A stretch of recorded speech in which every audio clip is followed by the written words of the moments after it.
Hi there, everybody.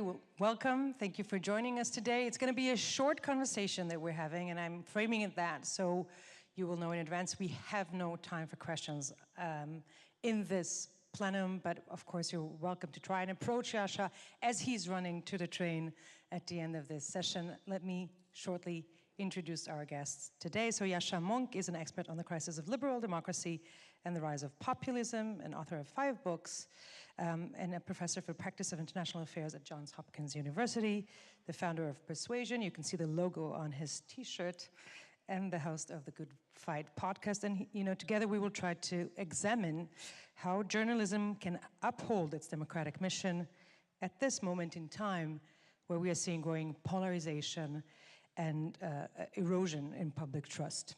Okay. Yascha, welcome again. So,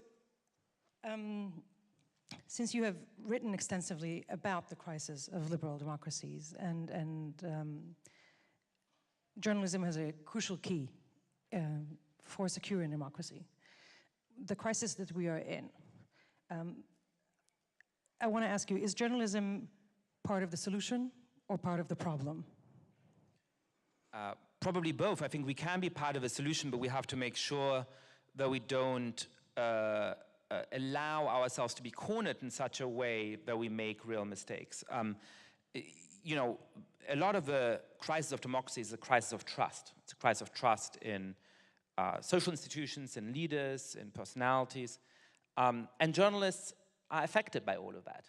And I think that that's understandably giving some journalists the instinct to be very defensive, to say that we need to stand up for the work we do, and there's good reason to stand up for that, because everybody in this room is doing important work, trying to get the facts right, trying to tell stories about the world, and then when you go on social media and people are attacking you and saying that you're all liars and serving some agenda and so on, it's easy to feel hurt by that.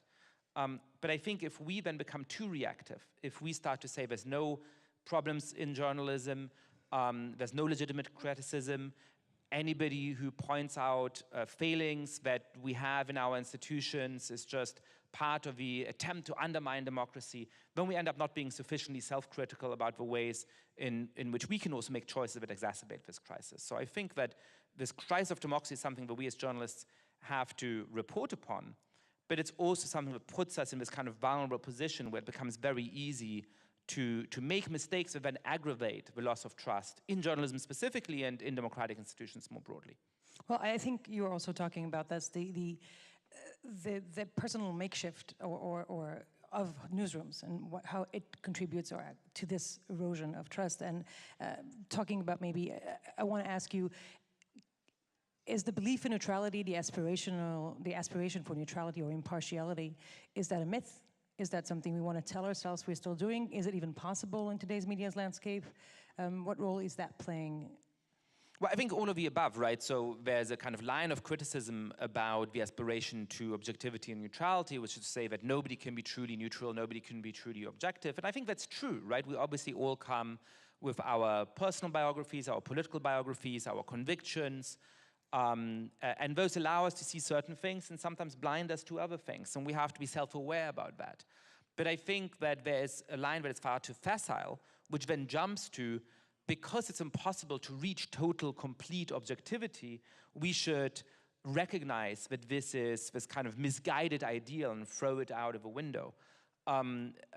Because depending on the kind of journalistic outlet you're working for and the kind of journalism you're trying to do, I do think that people turn to the New York Times because they're hoping for objectivity. They might not always find it there, but that is what historically has been the promise of those global news brands. And if they give up on the aspiration of that, then I think we're going to find that the readers give them a lot less trust. And that problem is much more pronounced in public media, because private media can have a robust point of view. If The Guardian is very left-wing, that's fine. The Guardian was always a kind of left-leaning newspaper. It doesn't need to give a promise of being this kind of neutral arbiter of things. It should in some of its news reporting, right? I mean, if it just reports on everything with a complete political slant, that's, I think, very bad. But it's fine for that to be a values-driven operation. If the BBC or if Deutsche Welle wants to be funded by the taxpayer, claims that it's objective, but you know that everybody who works there has a particular set of political views, and that views that are perfectly mainstream in society are unsayable on the airwave, whereas other views that are completely marginal in society can't be questioned, well, then eventually these institutions are going to be defunded. And I don't want them to be defunded, right? I think that these institutions are important, but that's precisely why they have to be much more self-critical about whether they actually represent a breadth of views in society in a way that is appropriate to the specific mission that those public media outlets have. I think definitely it's important to notice the difference between private and public media and their obligations that they have and the circumstances in which they're operating, you know, based on the fact that they are publicly funded. But at the same time, what do you do when your public goes very, very to the extreme? I mean, let's look back into history, Germany in the 30s. I mean, aren't we not risking here, you know, if we are there following our audience, don't we lose the backbone of what defines us as journalists? Well, certainly I think that the first duty of a journalist is towards objectivity and towards actually telling people what is happening in the world. I find that sometimes journalists have become a little bit too credulous. If I'm allowed to swear here, I know somebody is going to tell me off. You know, a good old journalistic attitude was whoever you're talking to, asking yourself, you know, who's this fucking liar and what the fuck are they lying to me about, right?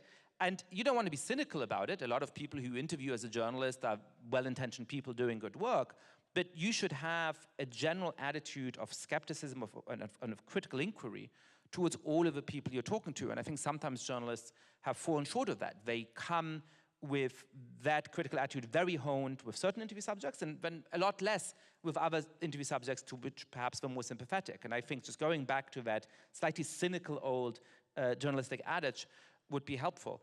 You know, if it comes to that, then perhaps journalists need to say, okay, we're going to report the way we do because we think this is something that really is a genuine democratic emergency, but then we can't be surprised if that comes with consequences of the funding for those institutions being revoked, if the people who are criticizing come into power. That's fine. I think that's a heroic choice that we should be making.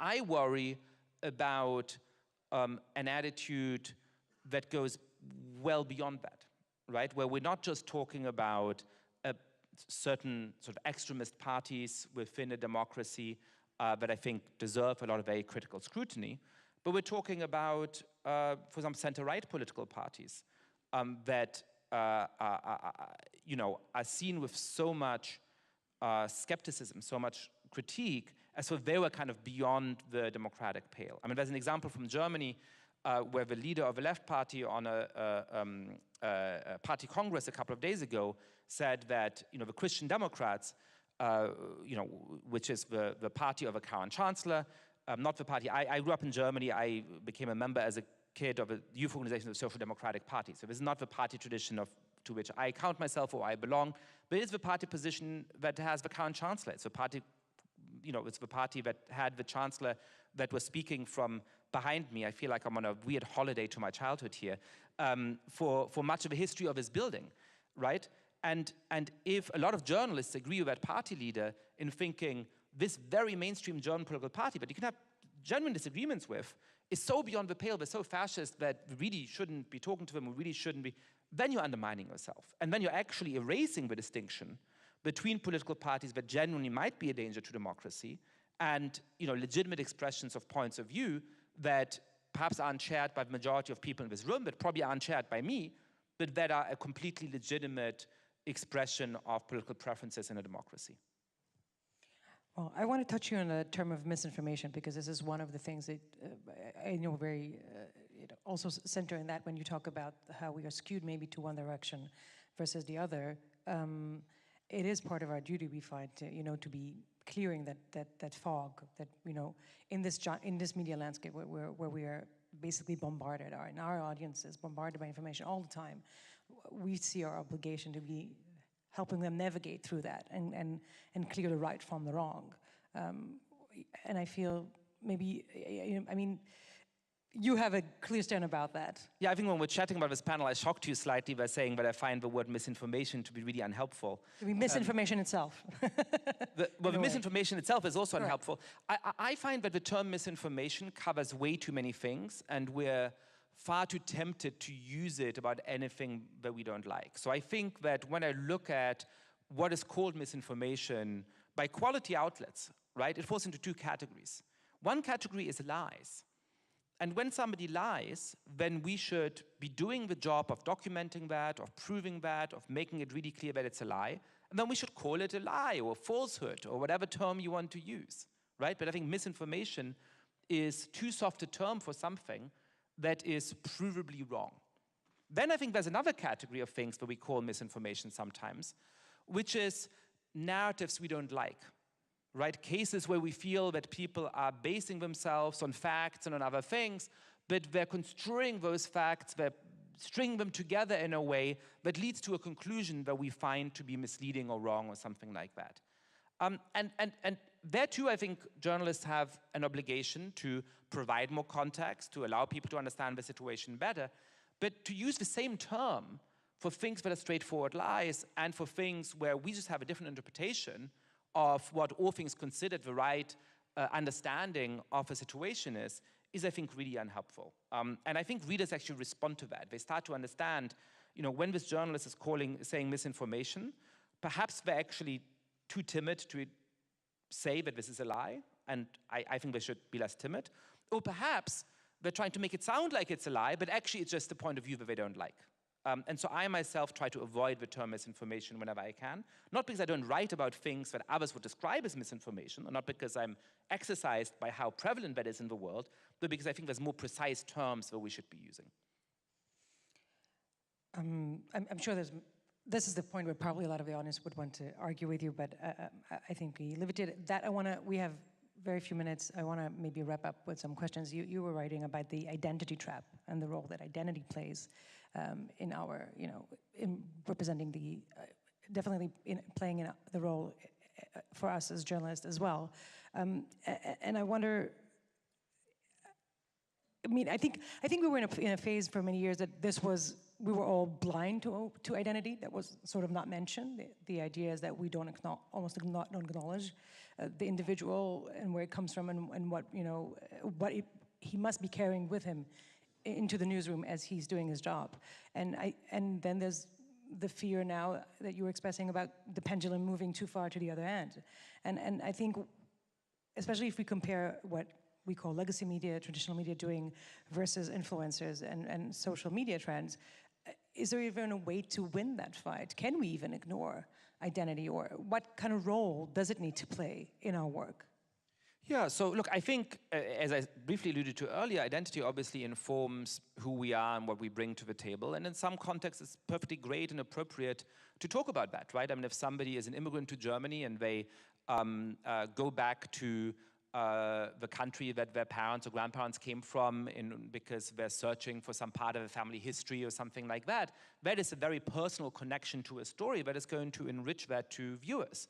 And I think it would be really bizarre to have a story like that without the journalist acknowledging that that has a personal stake for them. In the same way, there's this weird thing in Germany, where you distinguish between du and sie, the informal and the formal form. And a lot of the time, before a panel, if you know somebody quite well, they say, well, of course, when we go on stage, we have to address each other with a formal form. And I think that's kind of misleading the audience, right? Like, they smell that you know each other, but you're pretending you don't, right? It would be similar if you have this personal connection to a story and it's in a format where that's appropriate. Of course, you bring your identity in, and that's a natural thing that enriches the way we see the world and talk about it. I think the problem comes when we no longer have discussions and debates about topics because we think what we should think about this topic is just given by whatever the people who are thought to be affected by it say or prefer. Well, and then you often have sort of a spokesperson for that group that may not actually speak for that group in any meaningful way, set the lines of debate, rather than all of us deliberating together about what we think the rules, the laws, the habits should be in a fair society. And I think that can also be a danger for political movements. So just to give one example, Donald Trump won the 2024 election in good part because a lot of Latinos in the United States voted for him. Now, a lot of those Latinos are not going to vote for him again because of things he's done. But a lot of the reason for that was that Democrats had really lost touch with how Latino voters actually feel and think, because when they wanted to know about the Latino vote, they would go to the Harvard-educated head of an NGO that is called Latinx Victory Fund or something like that, and that person would claim to speak for a community, but actually has a very different set of life experiences, values, and worldviews than the people who claim to speak for that group. And so I think that we should be very skeptical about allowing identity to shape our coverage, to shape the way we talk about the world through this kind of weird set of institutions where we ultimately talk to people very much like us in order to persuade ourselves that we're talking to people who actually come from various communities and have authority to speak for them. I just want to challenge you on that quickly. You said when it's relevant to the story, then it needs to be brought in. It's also part of, being transparent to your audience. I think it's mandatory. But then who sets the, what's relevant or not? And, can you separate, the artist from the work? And we're not artists. We have different sets of criteria. But of course, we bring ourselves to work. And then you could say, I'll just tell you as a woman, can I separate my female point of view from what I do, even when I talk to you? There's always, there's some components of your identity that are too all-encompassing to be put aside, I think, and sort of build the frame through which you see the world. Yeah, but again, I wasn't saying that you need to put it aside, right? I think there was a moment in which in a lot of the public discussion, particularly in the United States, but in certain ways in Europe as well, and perhaps because in the United States it was particularly extreme and then it was rolled back very quickly. I think here it was never as extreme, but as a result, perhaps some of its influence persists.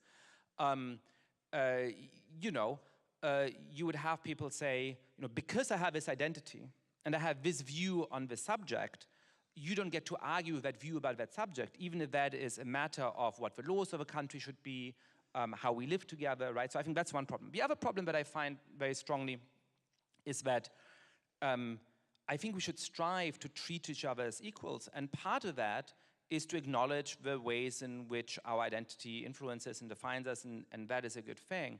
But I really bristle when somebody treats me primarily by my identity groups. I grew up in Germany, I'm Jewish. A lot of the time growing up, people wanted to prove to me sort of how sorry they are for the past. And I'd never felt that I had a way of actually having a one-on-one conversation with them. They were talking to some weird historical avatar of their own relationship to what it is to be German and all that kind of complicated movie is going on. And I know that often that came from a genuine place of wanting to be kind to me, showing that they're good Germans, showing how morally enlightened they are. But it actually was extremely alienating. Rather than making me feel like an equal, it made me feel like it was much harder to get into genuine conversation, to genuine dialogue with people as a result. And so I think that it's great to be like, hey, I just met you today, where are you from, what's your background, all of that influences you. That's a normal human conversation.